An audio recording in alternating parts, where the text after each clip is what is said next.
आपका यह दूरदर्शना अच्छा है ना? हाँ हाँ महाराज, ये तो बहुत ही सुंदर है। ये हमारे पिता ने भिजवाया है। काफी नायाब चीज भेजी है आपके पिता ने। इससे आप एक बार चांद को देखिए ना, आपको लगेगा कि आप पृथ्वी छोड़ चांद में पहुंच गए हैं। अच्छा दीजिए। राजा उससे चांद देखने की कोशिश करता है। कई देर तक चांद को ढूंढने के बाद भी बादलों की वजह से चांद नहीं दिखाई दिया। अरे चांद तो दिख ही नहीं रहा। पर महाराज, आप पुनः चेष्टा करिए। मुझे पक्का यकीन है आपको इससे चांद जरूर दिखाई देगा। रानी जी, हमें कल सुबह अत्यावश्यक कार्य है। अभी हम सो जाते हैं। हम कल जरूर इस यंत्र से चांद को देखेंगे। दोनों सो गए। तभी राजा को एक सपना आया। राजन, मेरे आपको सपने में दर्शन देने का कारण यह है कि जो रानी आपके पास सोई हुई है, असल में वह रानी नहीं बल्कि एक चुड़ैल है। असली रानी की जान खतरे में है। आप शीघ्र ही वन में जाओ और जाकर मेरे शिष्य तांत्रिक से मिलो। वहां आपको मेरे द्वारा दिया हुआ दिव्य कलश और रानी के द्वारा लाया हुआ यह दूरदर्शक यंत्र ले जाना होगा। शीघ्र ही जाओ। राजा नींद से उठ गया। हे भगवान, राजगुरु ने मुझे पहले भी कई बार ऐसे सपने में सूचित किया है। हमें वह दिव्य कलश तो राजगुरु ने ही दिया था, जिसने हमारे राज परिवार को ना जाने कितने संकटों से छुड़ाया है। अच्छा, यही होगा कि मैं जाकर राजगुरु के कहे अनुसार ही करूं। राजा रात के सन्नाटे में निकल पड़ा। जंगल की ओर बढ़ते हुए उसके मन में विचार आए। रात को तो जंगल बहुत ही डरावना लग रहा है। जरूर कोई बड़ी आफत हमारे राज्य पर मंडरा रही होगी। इसीलिए तो राजगुरु ने मुझे इतनी रात को वन में भेजा।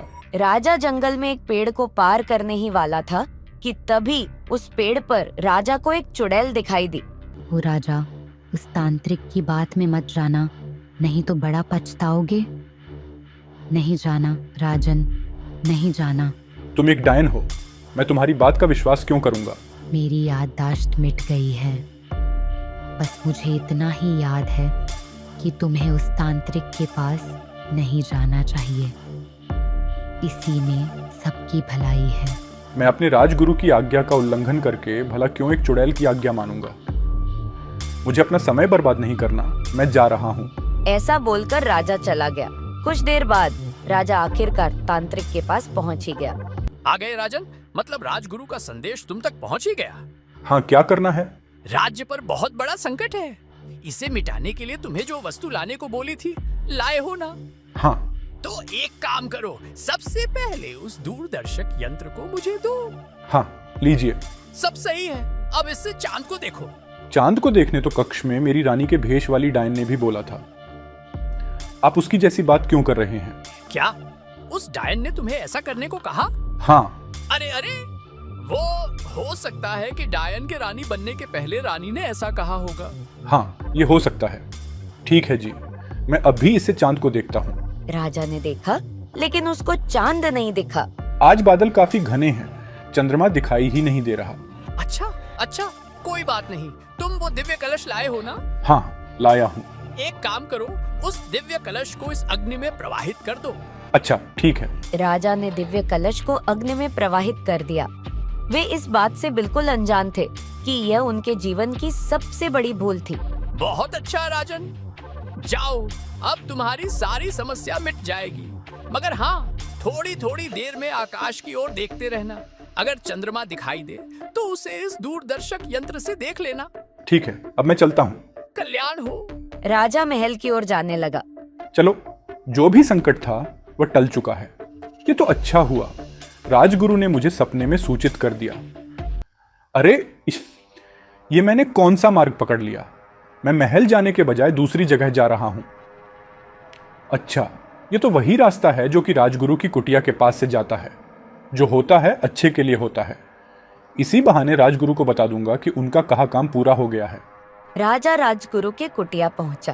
कहो वत्स, कैसे आना हुआ? राजगुरु, आपने मुझे सपने में दर्शन देकर जो कहा था, मैंने आपके कहे अनुसार सारा काम कर दिया है। उस अखंड अग्नि में मैंने वह दिव्य कलश भी अर्पित कर दिया है। क्या? लेकिन मैंने तो तुम्हें सपने में कोई दर्शन नहीं दिया। फिर वह सपना, वह तांत्रिक? तुम किस तांत्रिक की बात कर रहे हो? पर आप तो मेरे सपने में आए थे। रुको, मुझे देखने दो। मैं भूतकाल की किसी भी घड़ी को देखने की शक्ति रखता हूँ। राजगुरु भूतकाल का दृश्य देखते हैं। आज रात का मुहूर्त चंद्र हवन के लिए बड़ा शुभ है।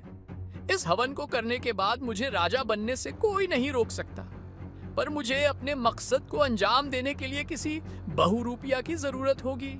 किसे अपने मकसद में शामिल करूं? कुछ देर सोचने के बाद हाँ, पेड़ वाली चुड़ैल सही रहेगी। तांत्रिक एक ऐसी चुड़ैल के पास पहुंचता है जो कि पेड़ पर रहती थी। चुड़ैल, तुम्हें अगर राज्य के ऐशो आराम भोगने हैं तो तुम्हें मेरा साथ देना होगा। क्या करना है? बताता हूँ, पहले चलो मेरे साथ। तांत्रिक बैठकर एक हवन करता है। यह हवन संपन्न हुआ। तभी उस हवन कुंड में से एक दूरदर्शना निकलता है। दूरदर्शना के लिए तुम इतना बड़ा हवन कर रहे थे? यह कोई साधारण दूरदर्शना नहीं, यह शक्ति से बना है। अगर कोई व्यक्ति अपने हाथों से इस यंत्र को किसी को दे और इस यंत्र को लेने वाला व्यक्ति अगर इस दूरदर्शक यंत्र से चंद्रमा को देख ले तो देने वाले और लेने वाले व्यक्ति के शरीर की अदला बदली हो जाएगी। अरे वाह! हाँ, क्योंकि तुम कुछ समय तक रूप बदल सकती हो। तुम दासी के रूप में महल जाओ और रानी को इस यंत्र से चंद्रमा देखने को कहो, फिर तुम रानी बन जाओगी। ठीक है, जब राजा आए तो उसे किसी बहाने मेरे पास भेज देना। ठीक है, ठीक है। अच्छा, बेवकूफ बनाया इस चुड़ैल को। इस तरह मेरी जान को कोई खतरा नहीं होगा। तांत्रिक उसके बाद उस पेड़ में पहुंचा जहां चुड़ैल रहती थी। यहाँ मैं ऐसा एक घेरा बना देता हूँ जिससे कोई भी इस पेड़ डीएच के घेरे से नीचे ना उतर पाए। तांत्रिक कोई मंत्र फूंकता है। खिलछू मंत्र बना ऐसा घेरा जो रखे सबको अंदर। चुड़ैल रानी की दासी का भेष लेकर महल पहुंची। रानी, यह दूरदर्शना यंत्र आपके पिताजी ने भेजा है। वाह, मैं इससे अभी चांद को देखती हूँ। बदकिस्मती से रानी को उस दूरदर्शक यंत्र से चांद दिखाई दे गया। तभी चुड़ैल ने अपना असली रूप ले लिया, जिसके बाद रानी और चुड़ैल के शरीर की अदला बदली हो गई। अब मैं रानी और तुम चुड़ैल। ये सब क्या है? रानी के रूप में चुड़ैल असली रानी को सारी बात बताती है। अफसोस, तुम जानकर भी अब कुछ नहीं कर सकती। सबसे पहले मैं तुम्हारी याददाश्त मिटाती हूँ और अब मैं तुम्हें मेरे पेड़ पर भेजती हूँ। चुड़ैल अपने जादू से रानी को उस पेड़ में भेज देती है। बहुत देर हो गई। लगता है जिसका मुझे डर था वही हुआ। उस चुड़ैल ने मुझे धोखा दिया। ठीक है, अब राजगुरु बनकर राजा को दर्शन देता हूँ। राजगुरु भूतकाल का दृश्य देख चौंक जाता है। राजगुरु राजा को सब कुछ बताता है। तो राजन, यह सब हुआ। अगर तुम वह दिव्य कलश उस तांत्रिक को नहीं देते तो कोई समस्या ही नहीं होती। उस डायन के ऊपर उस दिव्य कलश का पानी पड़ते ही दूरदर्शक यंत्र का जादू खत्म हो जाता। उसने वह दिव्य कलश इसलिए मंगवाया क्योंकि यह दांव एक तीर से 2 निशाने लगाने वाला था। कैसे? उस दिव्य कलश को उस हवन में डालते ही कुछ समय बाद एक जादुई छड़ी निकलेगी, बहुत ही ताकतवर होगी, और साथ ही अब हमारे पास उसके दांव की कोई काट भी नहीं है। अच्छा, इसीलिए उस तांत्रिक ने मुझसे उस दूरदर्शक यंत्र को वापस मांगा था, ताकि जब वह मुझे वह यंत्र पकड़ाए और मैं जब चांद को देखूं तो हमारे शरीर की अदला बदली हो जाए। हाँ, बच तो गया। चांद के ढकने की वजह से मैं बाल बाल बच गया, नहीं तो मैं इसके जाल का शिकार हो जाता। हाँ, मैं अभी जाकर उसे मौत के घाट उतार देता हूँ। भूल कर भी यह गलती मत करना। यह हवन काली ताकतों का है। अगर इसमें बाधा आई तो पूरा राज्य काली ताकतों के कहर को देखेगा। तो फिर मैं रानी को वापस कैसे ठीक करूं? मुझे कोई मार्ग बताइए। आसान है और मुश्किल भी। अगर वह नकली रानी उस दूरदर्शक यंत्र से वापस चांद को देख ले तो वह वापस रानी बन जाएगी, क्योंकि उस पेड़ पर तांत्रिक ने बांधने का मंत्र फूंका है। शरीर की अदला बदली होने के बाद रानी की जगह डायन उस पेड़ पर चली जाएगी और हमेशा के लिए वहां कैद रह जाएगी। ठीक है। तब तक मैं ध्यान में बैठकर उस हवन से पैदा होने वाले अस्त्र की काट ढूंढता हूँ। ठीक है गुरुवर। रानी जी, आपका यह क्या हाल बना दिया इन लोगों ने। आप चिंता न करें, मैं आपको जरूर ठीक करके रहूंगा। राजा यंत्र को कपड़े से पकड़कर रानी को स्पर्श करता है। महाराज, आप इतनी सुबह सुबह हमारे घर पर, सब ठीक तो है ना? कुछ भी ठीक नहीं है महामंत्री जी। राजा महामंत्री को सारी बात बताता है। पर महाराज, हम ऐसा क्या करें जिससे नकली रानी उसे देखने के लिए मजबूर हो? मुझे नहीं लगता यह असंभव है। सब संभव है महामंत्री जी। आइए मैं दिखाता हूँ। बस मैं जैसा कहूँ वैसा ही करना। हमें गंगा जल अच्छी मात्रा में लगेगा। ठीक है महाराज, हो जाएगा। क्या हुआ? ये राजा रात से गायब है। ऊपर से वह दूरदर्शक यंत्र भी दिखाई नहीं दे रहा। कहीं राजा को शक तो नहीं हो गया? ये कक्ष के सारे दरवाजे एक बार में किसने बंद किए? मेरा जादू भी इन द्वारों को नहीं खोल पा रहा है। अब तो मुझे कुछ भी दिखाई नहीं दे रहा है। महाराज, आपके कहे अनुसार हमने सब कुछ कर दिया है और गंगा जल का छिड़काव पूरे कक्ष पर हो गया है ताकि चुड़ैल का जादू भी बेअसर हो जाए। ठीक है, अब बस प्रातः होने की देर है। जी महाराज। चुड़ैल परेशान होकर सोचती है, यहाँ तो कोई रोशनी ही नहीं है। मेरा दम घुटा जा रहा है।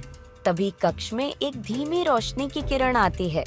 चलो चलकर देखती हूँ ये रोशनी कहाँ से आ रही है। जैसे ही चुड़ैल रोशनी की ओर देखती है, कुछ ही पलों में वह अपनी असली जगह चली जाती है और रानी वापस लौट आती है। उस पेड़ पर बहुत जोर की रोशनी निकलती है, जिसे देखकर तांत्रिक वहाँ पहुँच जाता है। उस राजा ने चाल चली है।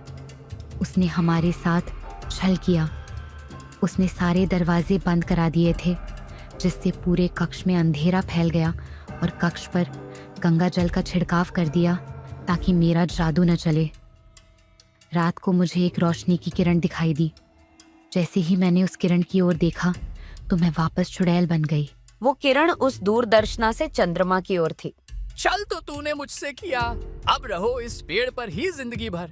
मुझे पता था ऐसा ही कुछ होगा। अभी एक आखिरी दांव बाकी है। तांत्रिक हवन कुंड के पास पहुंचता है, जहां उसे वह दिव्य कलश की आहुति वाला यंत्र मिलता है। मैं इससे अब सब कुछ हासिल कर सकता हूँ, लेकिन पहले मैं महल नहीं जाऊंगा। मैं उस इंसान के पास जाऊंगा जिसने राजा को सूचित किया है। पक्का राजगुरु ने ही राजा को बचाया है। मैं उसे छोड़ूंगा नहीं। तांत्रिक साधु के पास पहुंचता है। हे साधु, तूने यह अच्छा नहीं किया। अब ले, पत्थर की मूर्ति बन जा। तांत्रिक ने अपना अस्त्र चलाया, पर साधु के तेज के आगे उसका अस्त्र साधु को पत्थर का नहीं बना पाया। हे तांत्रिक, तूने मुझे पत्थर का बनाने की धमकी दी। मैं ध्यान में बैठकर कोई शांति का रास्ता ढूंढने की कोशिश कर रहा था, मगर तू शांति की बात समझने वालों में से नहीं है। मैं अभी इसी पल तुझे भस्म करने के लिए ब्रह्मास्त्र का आह्वान करता हूँ। हे भगवान, यह अस्त्र चलते ही तो मेरी जान चली जाएगी।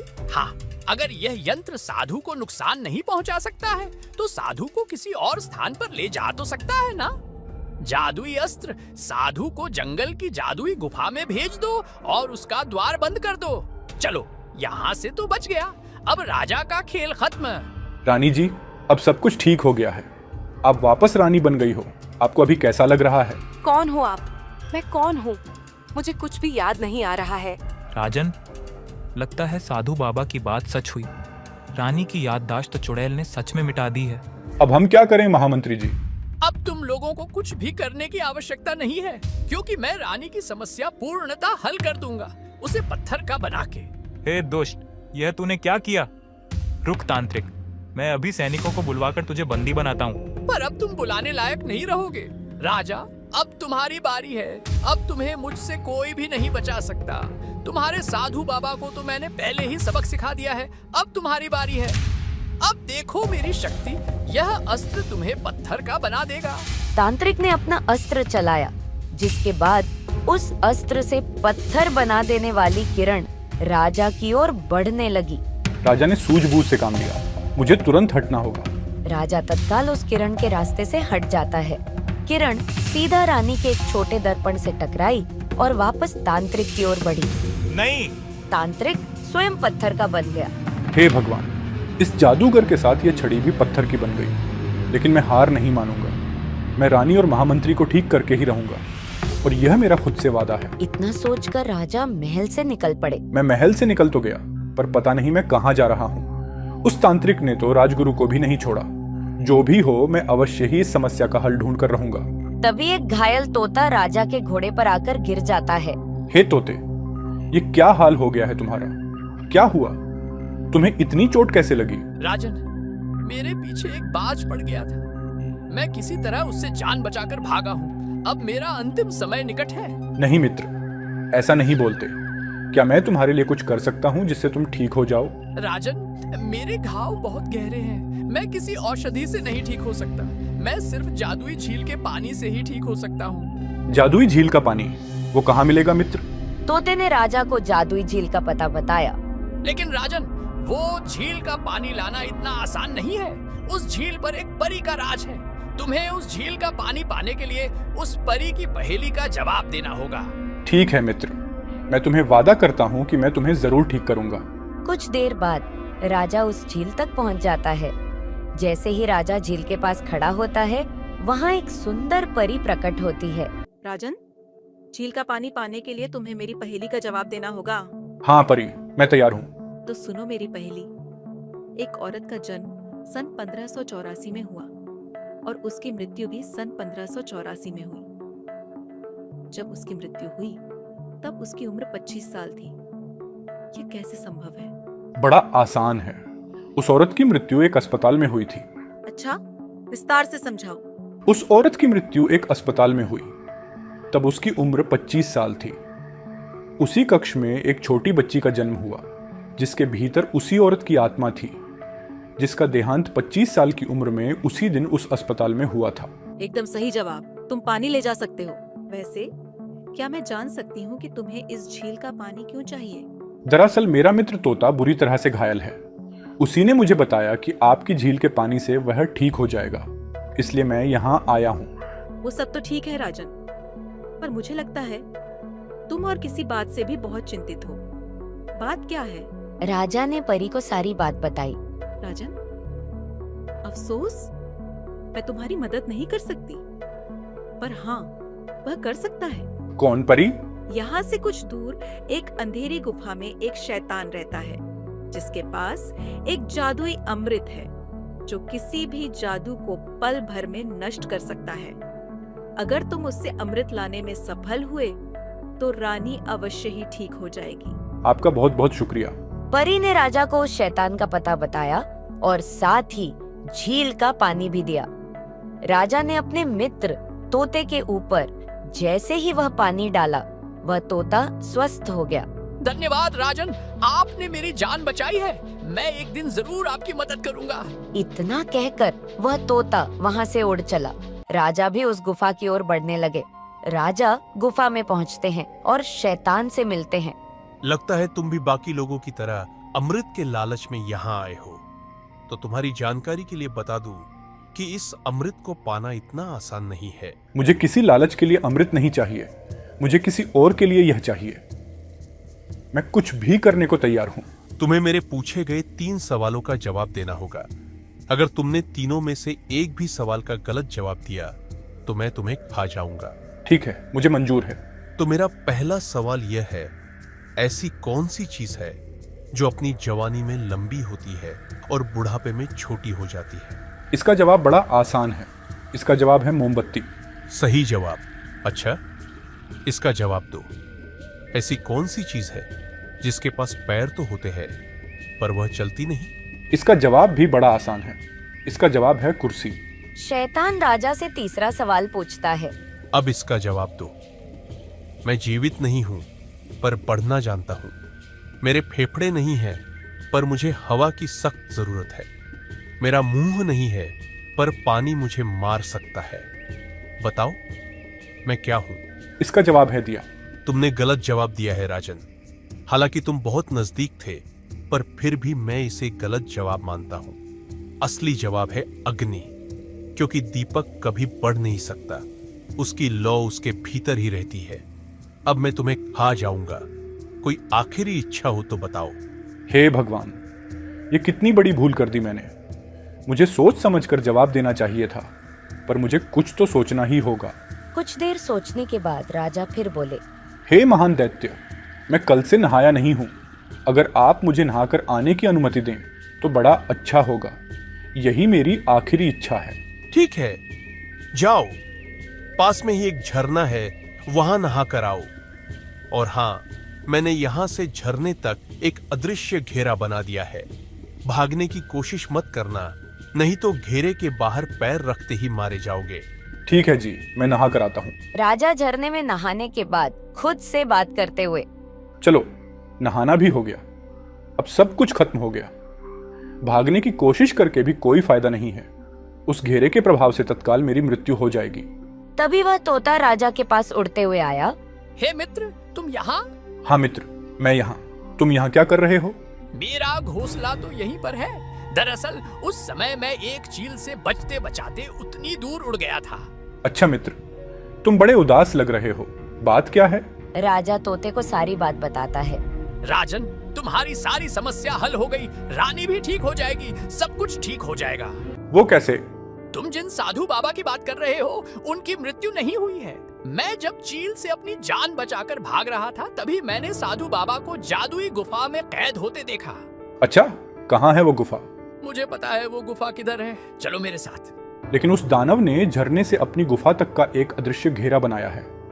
उसे पार करते ही मेरी मृत्यु निश्चित है। चिंता मत करो मित्र, गुफा इस झरने और दानव की गुफा के बीच में ही पड़ती है। अरे वाह मित्र, मुझे शीघ्र ही वहाँ ले चलो। तोता राजा को उस गुफा के बाहर ले जाता है। यह एक जादुई गुफा है राजन। इस गुफा का द्वार खोलने के लिए तुम्हें एक पहेली का जवाब देना होगा। हाँ जी, पूछिए आपकी पहेली। ऐसी कौन सी चीज है जो कि केवल ऊपर ही जाती है पर नीचे नहीं आती? इसका जवाब है उम्र। उम्र एक ऐसी चीज है जो केवल ऊपर ही जाती है बल्कि नीचे नहीं आती। राजा के पहेली का जवाब देते ही वह गुफा का द्वार खुल जाता है। बाबा, मैंने उस जादूगर को तो हरा दिया, पर मेरे पीछे एक शक्तिशाली दानव पड़ गया है। वह दुष्ट तांत्रिक, मैं उसके ऊपर ब्रह्मास्त्र चलाने ही वाला था कि तभी उसने मुझे इस जादुई गुफा में कैद कर दिया था। तो बाबा, आपने इस जादुई गुफा को ब्रह्मास्त्र से तोड़ क्यों नहीं दिया? यह गुफा इस भूमि का हिस्सा है। इस पर ब्रह्मास्त्र चलाने का मतलब पृथ्वी नष्ट हो सकती थी। बच्चा, अब यह अस्त्र निकल चुका है तो मुझे यह किसी पर चलाना ही होगा। राजगुरु, चलिए, मुझे पता है आपको यह ब्रह्मास्त्र किस पर चलाना है। राजा राजगुरु को उस राक्षस के पास ले जाता है और राजगुरु उस राक्षस के ऊपर ब्रह्मास्त्र चला देते हैं, जिसके बाद वह भस्म हो जाता है। उस अमृत की सहायता से रानी और महामंत्री वापस ठीक हो जाते हैं। इस प्रकार राजा की बुद्धिमत्ता और तोते की मदद से सारी समस्याएं हल हो जाती हैं और राज्य में फिर से खुशियां लौट आती हैं।